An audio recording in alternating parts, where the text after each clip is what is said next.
A bomb in Saudi Arabia kills 5 U.S. soldiers. 19 American soldiers die in another Saudi bombing at a U.S. military barracks. More than 200 perish when truck bombs devastate 2 U.S. embassies in Africa. A suicide explosion tears apart the USS Cole. 17 American sailors are killed. Though Osama bin Laden, from one of Saudi Arabia's most powerful families, was obviously responsible for most of those hundreds of deaths, U.S. intelligence effectively ignored the place that was his recruitment hotbed. Even though there had been the bombings in 95, 96, 98, and 2000, all involving Saudis, no one asked for a national intelligence estimate if Saudi Arabia is the new terrorist state. The Bush administration knew that 15 of the 19 September 11th hijackers came from Saudi Arabia, and that bin Laden and al-Qaeda had received Saudi money and logistical support. In other words, that a single country had supplied the manpower, the money, and the mastermind for 9/11. But the Saudis, old friends of the U.S. and the Bushes, got a free pass. When George W. Bush says, terrorists, those who harbor them, those who give support to them, are our enemies. That's obviously not true, because everybody that financed September 11th is currently in Saudi Arabia and free. I mean, it was sort of like if bin Laden had said, well, you know, it's just a coincidence my guys happened to run into your towers. Are we just going to leave him alone?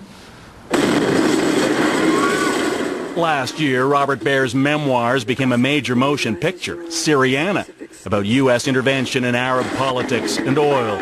George Clooney won an Oscar for playing him. Baer says the U.S. campaign against Iraq was like a Hollywood trailer for a war. Look, Iraq, you know, if you could just go buy the weapons of mass destruction, is a nice package if you're trying to sell a war, scare people. You know, cash in on the fear of 9/11. And as you will see when we come back, that took a little rewriting of history. This is a regime that has already used poison gas to murder thousands of its own citizens.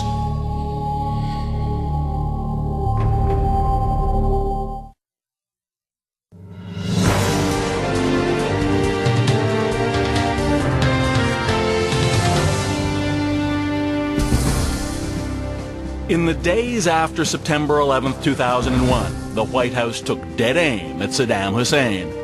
It apparently made little difference that Iraq had no ties to Osama bin Laden or the 9/11 hijackers.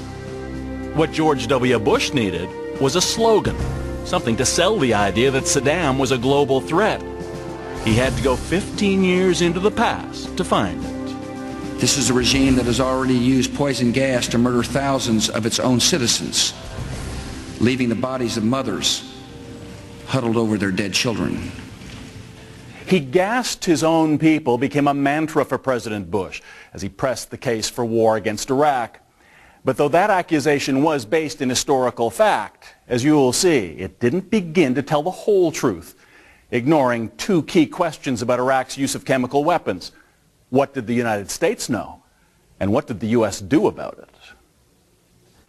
For those answers, you've got to go back as well, to long before George Bush called Saddam Hussein another Hitler, to the 1980s, when U.S. President Ronald Reagan wanted to call Saddam his friend. Looking back from 2003, it's really hard to understand what it was that American policymakers found attractive about Saddam Hussein. Former U.S. Ambassador Peter Galbraith. At that time, the Reagan administration was indifferent to human rights, particularly in the Middle East. And it saw Saddam Hussein as a strong man with whom it could work. In the 80s, America's arch enemy in the region wasn't Iraq, but its neighbor Iran, which had held American diplomats hostage. When the Iraqis went to war with Iran, the U.S. had found an ally. The envoy sent to seal the deal was none other than Donald Rumsfeld, who years later would label Saddam the single greatest threat to the world. But at this meeting in Baghdad, there was no such animus. Rumsfeld brought a wish list. The Americans wanted oil and to help Iraq defeat Iran. Saddam wanted money and military supplies. It was a perfect match, except for one thing. As a top-secret briefing memo shows, the United States was already well aware that Iraq was using poison gas in its war against Iran. But there's no indication Donald Rumsfeld ever mentioned it to Saddam. What's more, the U.S. knew the origin of many of Iraq's chemical weapons was the U.S. itself.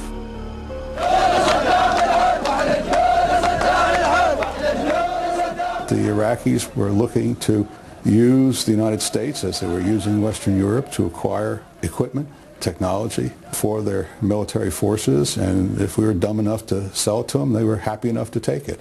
Dr. Stephen Bryan was a Pentagon official responsible for keeping American military equipment from falling into the wrong hands. He says Saddam had a booster club in the Reagan administration, pushing to sell the Iraqis dual-use technology, which could have both civilian and military purposes, like helicopters. And again, they said these would be used for? Civilian, agricultural use, sprayers. And we said, spray what? We don't like that. But despite the Pentagon's objections, more than 100 American helicopters were sold to Saddam. And though the U.S. knew about his weapons of mass destruction, it was soon giving billions in aid to Iraq, more than almost any other country, leaving Saddam Hussein free to buy even more weapons.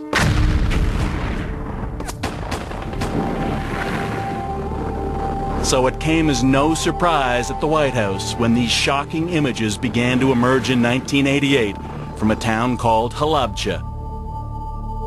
It was proof of what American intelligence had known for years, that Saddam was not only using poison gas against Iran, but also against his own citizens, the Kurds in the north, whom he considered his enemies too.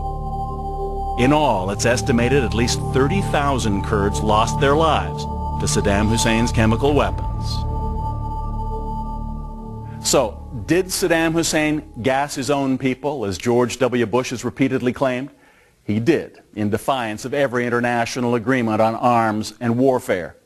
Did the United States know about it? Absolutely, for years, apparently without saying anything.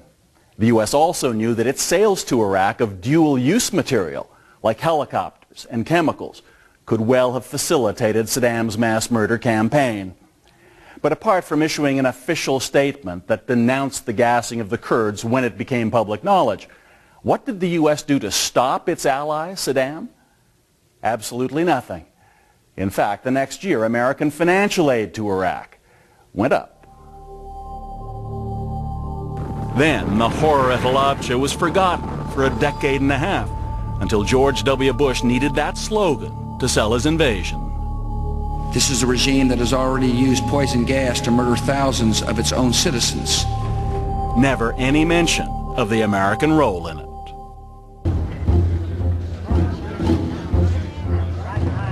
Next, the Bush White House set out to raise the stakes in its campaign against Saddam Hussein, with its next lie, the nuclear option.